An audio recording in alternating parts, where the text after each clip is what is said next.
Good evening and welcome back to Cecilia. The heat is on now with the discovery of Cecilia's feelings, the betrayal by Fidel, and Delvile's rapturous decision to go away and think about his options very carefully and come back and talk to her in the morning. Super romantic, Delvile, but kind of understandable. But what will happen in the morning? I guess we'll find out. Now, where is the cat? Still by the window. She's had a rather traumatic experience this evening in that another cat came into the garden and sat in front of the French windows on the other side, and it was truly like something out of mythology. Here was this glass dividing them from the cat and the kitten, the outside, the inside. Anyway, Dido is very, very quiet and very, she puffed herself up and arched her back, and she was not. I'm not sure at this point whether she really wants to go outside and play with the other cat or whether she is still scared of it. Anyway, keep an eye on her. Chapter 4. A Proposition. Early the next morning, Delvile again made his appearance. Cecilia, who was at breakfast with Mrs. and Miss Charltons, received him with the most painful confusion, and he was evidently himself in a state of almost utmost perturbation. Mrs. Charlton made a pretence almost immediately for sending away both her granddaughters, and then, without taking the trouble of devising one for herself, arose and followed them, though Cecilia made sundry signs of solicitation that she would stay. Finding herself now alone with him, she hastily, and without knowing what she said, cried, "How is Mrs. Delvile, sir? Is she still at Bristol?" At Bristol? No. Have you never heard she has returned to Delvile Castle?" "Oh, true. I meant Delvile Castle. But I hope she has found some benefit from the waters." "She had not, I believe, any occasion to try them." Cecilia, ashamed of these two following mistakes, coloured high, but ventured not again to speak, and Delvile, who seemed big with something he feared to utter, arose and walked for a few instants about the room, after which, exclaiming aloud, "How vain is every plan which passes the present hour!" He advanced to Cecilia, who pretended to be looking at some work, and seated himself next her. "When we parted yesterday," he cried, "I presumed to say one night alone should be given to deliberation, and today, this very day, to action. But I forgot that though in deliberating I had only myself to consult, in acting I was not so independent, and that when my own doubts were satisfied, and my own resolutions taken, other doubts and other resolutions must be considered, by which my purposed proceedings might be retarded, might perhaps be wholly prevented." He paused, but Cecilia, unable to conjecture to what he was leading, made not any answer. "Upon you, madam," he continued, "all that is good or evil of my future life, as far as relates to its happiness or misery, will from this very hour almost solely depend. Yet much as I rely upon your goodness, and superior as I know you to trifling or affectation, what I now come to propose, to petition, to entreat, I cannot summon courage to mention, from a dread of alarming you." "What next?" thought Cecilia, trembling at this introduction, "is preparing for me? Does he mean to ask me to solicit Mrs. Delvile's consent? Or from myself must he receive commands that we should never meet again?"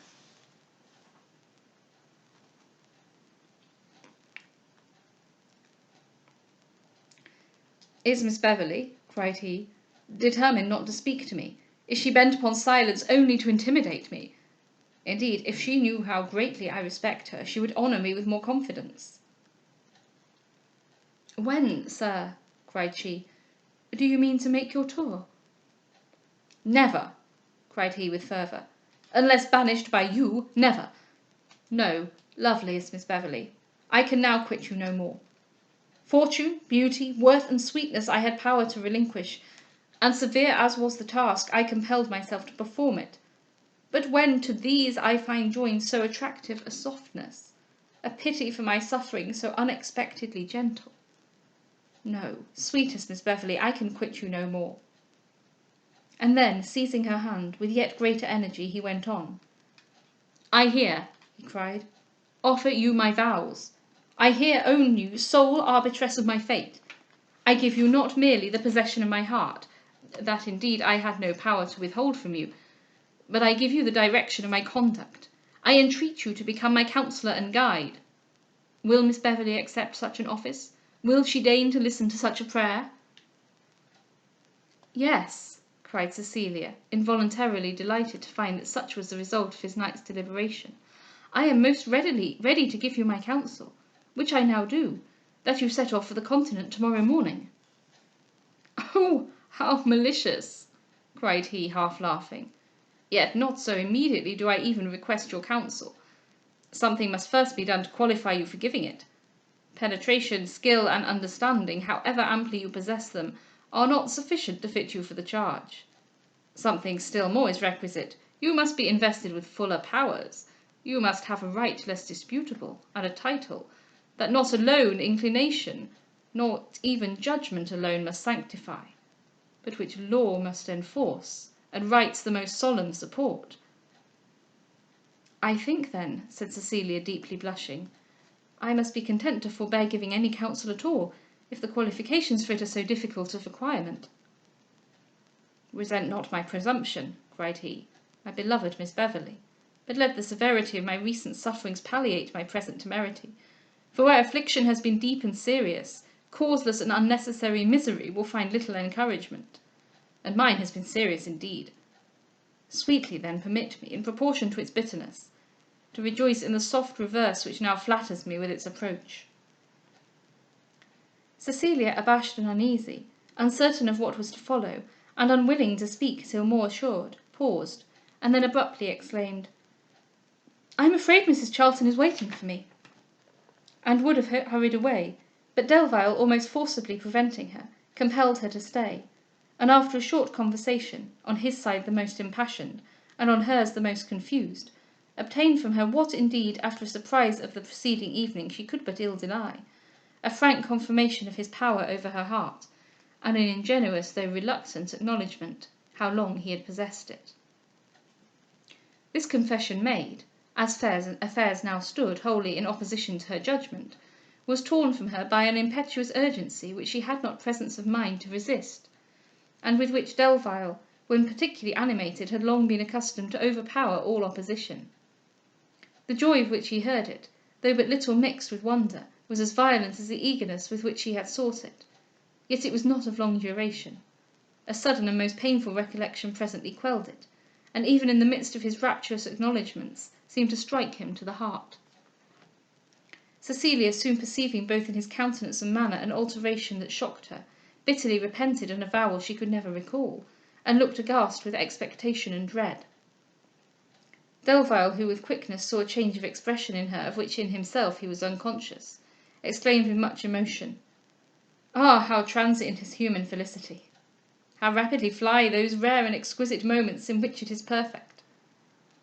Sweetest Miss Beverley, what words shall I find to soften what I have now to reveal? To tell you that, after goodness, candour, generosity such as yours, a request, a supplication remains yet to be uttered that banishes me, if refused, from your presence for ever." Cecilia, extremely dismayed, desired to know what it was.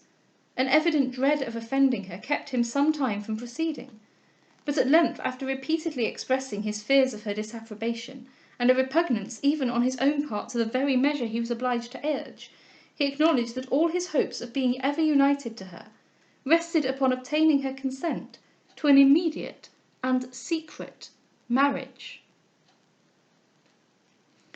Cecilia, thunderstruck by this declaration, remained for a few instants too much confounded to speak, but when he was beginning an explanatory apology, she started up, and glowing with indignation, said, "I had flattered myself, sir, that both my character and my conduct, independent of my situation in life, would have exempted me at all times from a proposal which I shall ever think myself degraded by having heard." And then she was again going, but Delvile, still preventing her, said, "I knew too well how much you would be alarmed, and such was my dread of your displeasure, that it had power even to embitter the happiness I sought with so much earnestness, and to render your condescension insufficient to ensure it. Yet wonder not at my scheme. Wild as it may appear, it is the result of deliberation, and censurable as it may seem, it springs not from unworthy motives." "Whatever may be your motives with respect to yourself, sir," said Cecilia, With respect to me, they must certainly be disgraceful. I will not, therefore, listen to them." "You wrong me cruelly," cried he with warmth, "and a moment's reflection must tell you that however distinct may be our honour or our disgrace in every other instance, in that by which we should be united, they must involuntarily be the same, and far sooner would I voluntarily relinquish you, than be myself accessory to tainting that delicacy of which the unsullied purity has been the chief source of my admiration." "Why then," cried Cecilia reproachfully, "have you mentioned to me such a project?" "Circumstances the most singular, and necessity the most unavoidable," he answered, "should alone have ever tempted me to form it. No longer ago than yesterday morning I believed myself incapable of even wishing it, but extraordinary situations call for extraordinary resolutions, and in private as well as in public life palliate at least extraordinary actions. Alas, the proposal which so much offends you is my final resource. It is the sole barrier between myself and perpetual misery, the only expedient in my power to save me from eternally parting with you. For I am now cruelly compelled to confess that my family, I am certain, will never consent to our union." "Neither then, sir," cried Cecilia with great spirit, "will I. The disdain I may meet with I pretend not to retort, but wilfully to encounter, were meanly to deserve it. I will enter into no family in opposition to its wishes. I will consent to no alliance that may expose me to indignity. Nothing is so contagious as contempt. The example of your friends might work powerfully upon yourself, and who shall dare assure me that you would not catch the infection?" "I dare assure you," cried he. "Hasty you may perhaps think me, and somewhat impetuous I cannot deny myself, but believe me not of so wretched a character as to be capable in any affair of moment of fickleness or caprice." "But what, sir, is my security to the contrary? Have you not this moment avowed that but yesterday you held in abhorrence the very plan that today you propose? And may you not tomorrow resume again the same opinion?" "Cruel Miss Beverley, how unjust is this inference! If yesterday I disapproved what today I recommend, a little recollection must surely tell you why, and that not my opinion but my situation is changed." The conscious Cecilia here turned away her head, too certain he alluded to the discovery of her partiality. "Have you not yourself," he continued, "witnessed the steadiness of my mind? Have you not beheld me fly when I had power to pursue, and avoid when I had opportunity to seek you? After witnessing my constancy upon such trying occasions, is it equitable, is it right to suspect me of wavering?"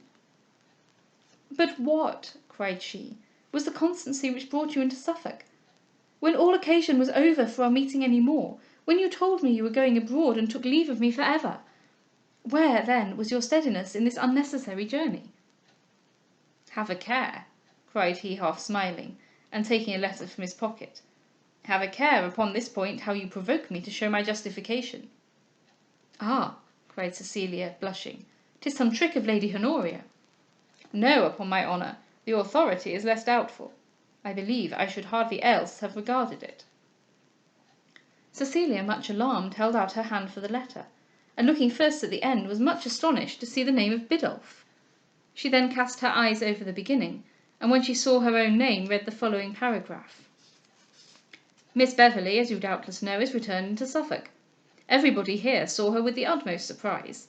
From the moment I had heard of her residence in Delvile Castle, I had given her up for lost, but upon her unexpected appearance among us again, I was weak enough once more to make trial of her heart. I soon found, however, that the pain of a second rejection you might have spared me, and that though she had quitted Delvile Castle, she had not for nothing entered it. At the sound of your name she blushes, the mention of your illness she turns pale, and the dog you have given her, which I recollected immediately, is her darling companion. Oh, happy Delvile! Yet so lovely a conquest you abandon."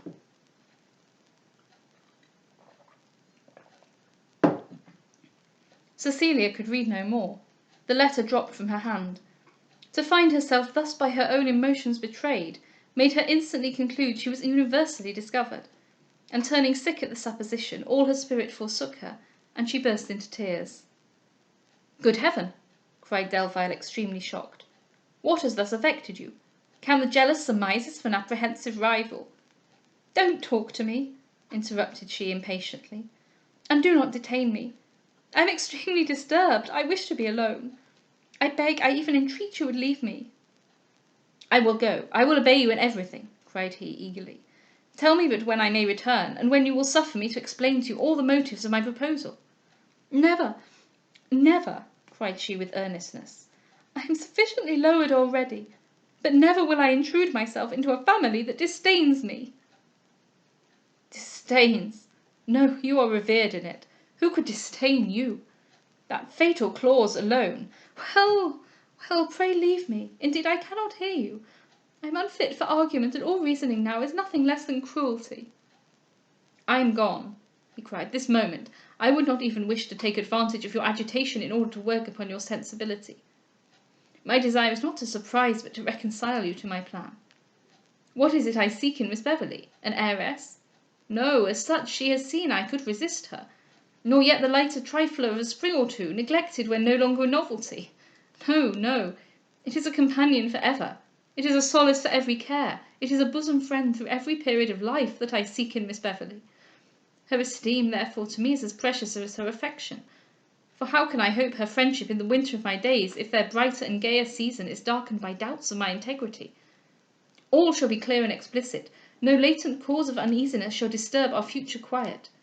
We will now be sincere, that hereafter we may be easy, and sweetly in unclouded felicity time shall glide away imperceptibly, and we will make an interest with each other in the gaiety of youth, to bear with the infirmities of age, and alleviate them by kindness and sympathy.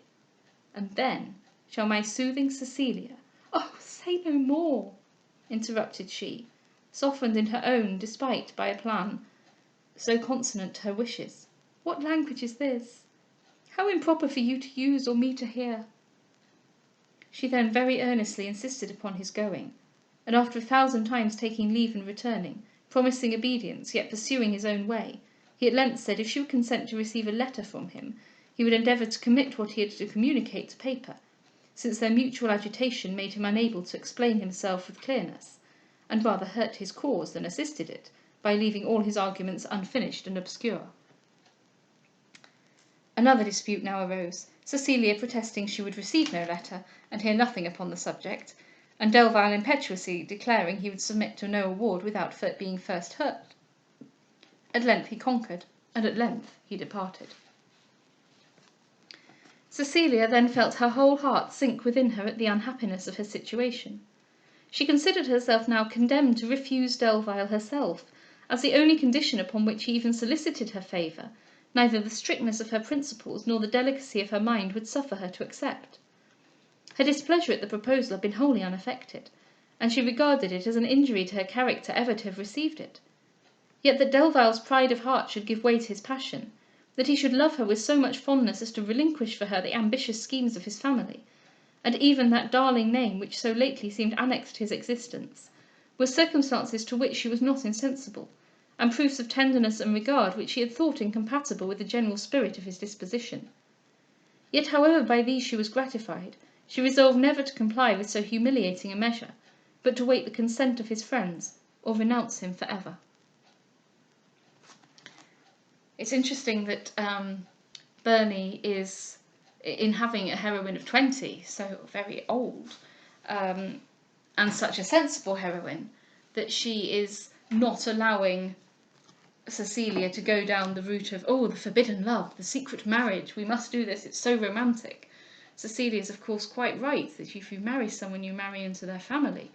Her scruples, I think, are completely justified.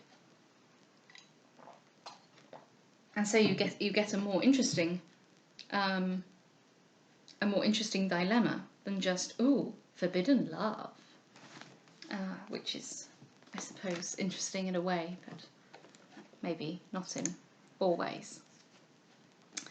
Anyway, I think why not? What else am I doing? Let's read another chapter. So, Chapter 5. A Letter. As soon as Mrs. Charlton was acquainted with the departure of young Delvile, she returned to Cecilia, impatient to be informed what had passed. The narration she heard both hurt and astonished her. That Cecilia, the heiress of such a fortune, the possessor of so much beauty, descended of a worthy family, and formed and educated to grace a noble one, should be rejected by people to whom her wealth would be most useful, and only in secret have their alliance proposed to her. She deemed an indignity that called for nothing but resentment, and improved and enforced the resolution of her young friend to resist all solicitations which Mr. and Mrs. Delvile did not second themselves. About 2 hours after Delvile was gone, his letter arrived. Cecilia opened it with trepidation, and read as follows: To Miss Beverley, September the 20th, 1779. What could be the apprehensions, the suspicions of Miss Beverley, when so earnestly she prohibited my writing? From a temper so unguarded as mine, could she fear any subtlety of doctrine? Is my character so little known to her that she can think me capable of craft or duplicity? Had I even the desire, I have neither the address nor the patience to practise them. No, loveliest Miss Beverley, though sometimes by vehemence I may incautiously offend, by sophistry, believe me, I never shall injure. My ambition, as I have told you, is to convince, not beguile, and my arguments shall be simple as my professions shall be sincere. Yet how again may I venture to mention a proposal which so lately, almost before you had heard, you rejected? Suffer me, however, to assure you it resulted neither from insensibility to your delicacy, nor to my own duty. I made it, on the contrary, with that reluctance and timidity which were given me by an apprehension that both seemed to be offended by it. But alas, already I have said what with grief I must repeat. I have no resource, no alternative, between receiving the honour of your hand in secret, or foregoing you for ever. You will wonder, you may well wonder at such a declaration. And again that severe renunciation with which you wounded me will tremble on your lips. Oh, there may it stop! Nor let the air again be agitated with sounds so discordant. In that cruel and heart-breaking moment when I tore myself from you at Delvile Castle, I confessed to you the reason of my flight, and I determined to see you no more. I named not to you then my family, the potency of my own objections against daring to solicit your favour, rendering theirs immaterial. My own are now wholly removed, but theirs remain in full force. My father, descended of a race which, though decaying in wealth, is unsubdued in pride, considers himself as the guardian of the honour of his house, to which he holds the name of his ancestors inseparably annexed. My mother, born of the same family and bred to the same ideas, has strengthened this opinion by giving it the sanction of her own. Such being their sentiments, you will not, madam, be surprised that their only son, the sole inheritor of their fortune and the sole object of their expectations, should early have admitted the same. Indeed, almost the first lesson I was taught was that of reverencing the family from which I am descended, and the name to which I am born. I was bid consider myself as its only remaining support, and sedulously instructed neither to act nor think but with a view to its aggrandizement and dignity. Thus, unchecked by ourselves and uncontrolled by the world, this haughty self-importance acquired by time a strength, and by mutual encouragement a firmness, which Miss Beverley alone could possibly, I believe, have shaken. What, therefore, was my secret alarm, when first I was conscious of the force of her attractions, and found my mind wholly occupied with admiration of her excellencies? All that pride could demand, and all to which ambition could aspire, all that happiness could covet, or the most scrupulous delicacy exert, in her I found united. And while my heart was enslaved by her charms, my understanding exulted in its fetters. Yet to forfeit my name, to give up for ever a family at which upon me rested its latest expectations. Honour, I thought, forbade it. Propriety and manly spirit revolted at the sacrifice. The renunciation of my birthright seemed a desertion of the post in which I was stationed. I forbore, therefore, even in my wishes, to solicit your favour, and vigorously determined to fly you as dangerous to my peace, because unattainable without dishonour. Such was the intended regulation of my conduct at the time I received Biddulph's letter. In 3 days I was to leave England. My father, with much persuasion, had consented to my departure. My mother, who penetrated into my motives, had never opposed it. But how great was the change wrought upon my mind by reading that letter! My steadiness forsook me, my resolution wavered. Yet I thought him deceived, and attributed his suspicions to jealousy. But still Fidèle I knew was missing, and to hear he was your darling companion. Was it possible to quit England in a state of such uncertainty? to be harassed in distant climates with conjectures I might then never satisfy. No, I told my friends I must visit Biddulph before I left the kingdom, and promising to return to them in 3 or 4 days, I hastily set out for Suffolk, and rested not till I arrived at Mrs. Charlton's. What a scene there awaited me! To behold the loved mistress of my heart, the opposed yet resistless object of my fondest admiration, caressing an animal she knew to be mine, mourning over him his master's ill health, and sweetly recommending to him fidelity. Forgive the retrospection, I will dwell on it no longer. Little indeed had I imagined with what softness the dignity of Miss Beverley was blended, though always conscious that her virtues, her attractions, and her excellencies would reflect lustre upon the highest station to which human grandeur could raise her, and would still be more exalted than her rank, though that were the most eminent upon earth. And had there been 1,000 and 10,000 obstacles to oppose my addressing her, vigorously and undauntedly would I have combated with them all, in preference to yielding to this single objection. Let not the frankness of this declaration irritate you, but rather let it serve to convince you of the sincerity of what follows. Various as are the calamities of life which may render me miserable, you only, among even its chosen felicities, have power to make me happy. Fame, honours, wealth, ambition were insufficient without you. All chance of internal peace and every softer hope is now centred in your favour, and to lose you, from whatever cause, ensures me wretchedness unmitigated. With respect, therefore, to myself, the die is finally cast, and the conflict between bosom felicity and family pride is deliberately over. This name which so vainly I have cherished and so painfully supported, I now find inadequate to recompense me for the sacrifice which its preservation requires. I part with it, I own, with regret that the surrender is necessary. Yet is it rather an imaginary than an actual evil, and though a deep wound to pride, no offence to morality. Thus have I laid open to you my whole heart, confessed my perplexities, acknowledged my vainglory, and exposed with equal sincerity the sources of my doubts and the motives of my decision. But now indeed how to proceed I know not. The difficulties which are yet to encounter I fear to enumerate, and the petition I have to urge I scarce courage to mention. My family, mistaking ambition for honour and rank for dignity, have long planned a splendid connection for me, to which, though my invariable repugnance has stopped any advances, their wishes and their views immovably adhere. I am but too certain they will now listen to no other. I dread, therefore, to make a trial where I despair of success. I know not how to risk a prayer with those who may silence me by a command. In a situation so desperate, what then remains? Must I make a application with a certainty of rejection, and then mock all authority by acting in defiance of it? Or, harder task yet, relinquish my dearest hopes when no longer persuaded of their impropriety? Ah, sweetest Miss Beverley, end the struggle at once. My happiness, my peace, are wholly in your power, for the moment of our union secures them for life. It may seem to you strange that I should thus purpose to brave the friends whom I venture not to entreat, but from my knowledge of their characters and sentiments I am certain I have no other resource. Their favourite principles were too early imbibed to be now at this late season eradicated.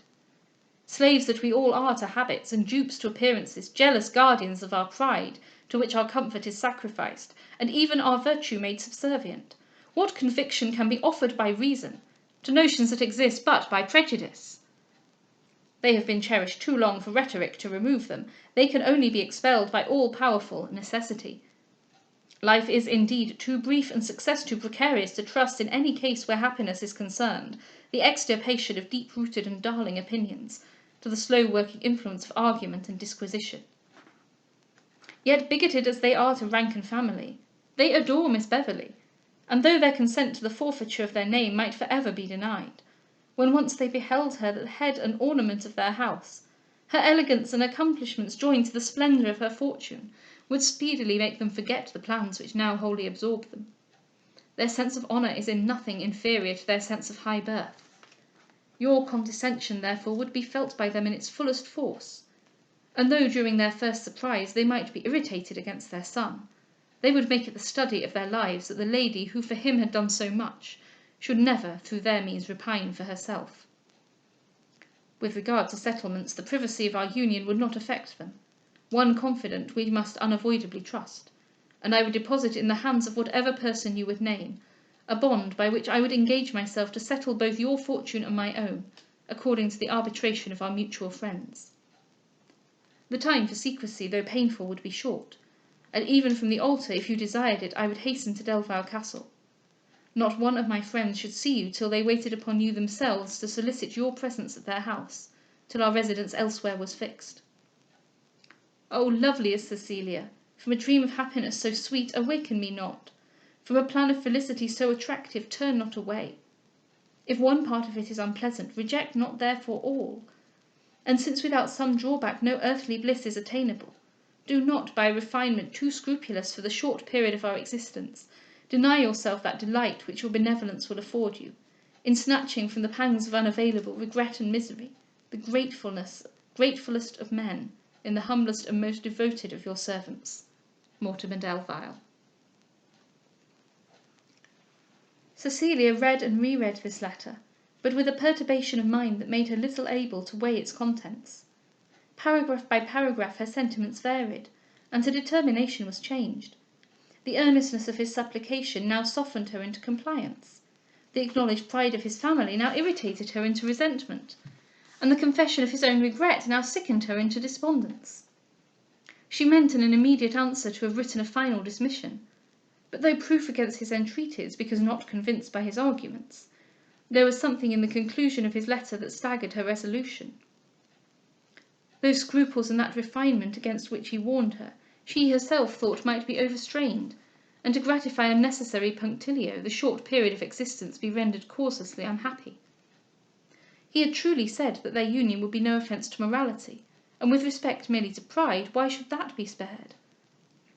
He knew he possessed her heart, she had long been certain of his, her character had early gained the affection of his mother, and the essential service which an income such as hers must do the family would soon be felt too powerfully to make her connection with it regretted. These reflections were so pleasant she knew not how to discard them, and the consciousness that her secret was betrayed not only to herself, but to Mr. Biddulph, Lord Ernolf, Lady Honoria Pemberton, and Mrs. Delvile, gave them additional force, by making it probable she was yet more widely suspected. But still her delicacy and her principles revolted against a conduct of which the secrecy seemed to imply the impropriety. "How shall I meet Mrs. Delvile," cried she, "after an action so clandestine? How, after praise such as she has bestowed upon me, bear the severity of her eye, when she thinks I have seduced from her the obedience of her son? A son who is the sole solace and first hope of her existence, whose virtues make all her happiness, and whose filial piety is her only glory. And well may she glory in a son such of Delvile. Nobly has he exerted himself in situations the most difficult. His family and his ideas of honour he has preferred to his peace and health.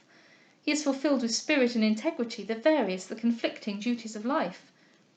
Even now, perhaps, in his present application, he may merely think himself bound by knowing me no longer free, and his generous sensibility to the weakness he has discovered, without any of the conviction to which he pretends, may have occasioned this proposal." A suggestion so mortifying again changed her determination, and the tears of Henrietta Belfield, with the letter which she had surprised in her hand, recurring to her memory, all her thoughts turned once more upon rejecting him for ever. In this fluctuating state of mind she found writing impracticable, while uncertain what to wish, to decide was impossible. She disdained coquetry, she was superior to trifling, the candour and openness of Delvile had merited all her sincerity, and therefore, while any doubt remained, with herself she held it unworthy her character to tell him she had none. Mrs. Charlton, upon reading the letter, became again the advocate of Delvile. The frankness with which he had stated his difficulties assured her of his probity, and by explaining his former conduct, satisfied her with the rectitude of his future intentions. "Do not, therefore, my dear child," cried she, "become the parent of your own misery by refusing him. He deserves you alike from his principles and his affection, and the task would both be long and melancholy to disengage him from your heart. I see not, however, the least occasion for the disgrace of a private marriage. I know not any family to which you would not be an honour, and those who feel not your merit are little worth pleasing. Let Mr. Delvile therefore apply openly to his friends, and if they refuse their consent, be their prejudices their reward. You are freed from all obligations where caprices only can raise objections, and you may then in the face of the world vindicate your choice." The wishes of Cecilia accorded with this advice, though the general tenor of Delvile's letter gave her little reason to expect he would follow it.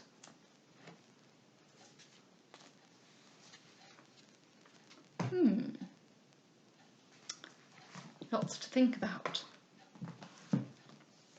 Have a good evening.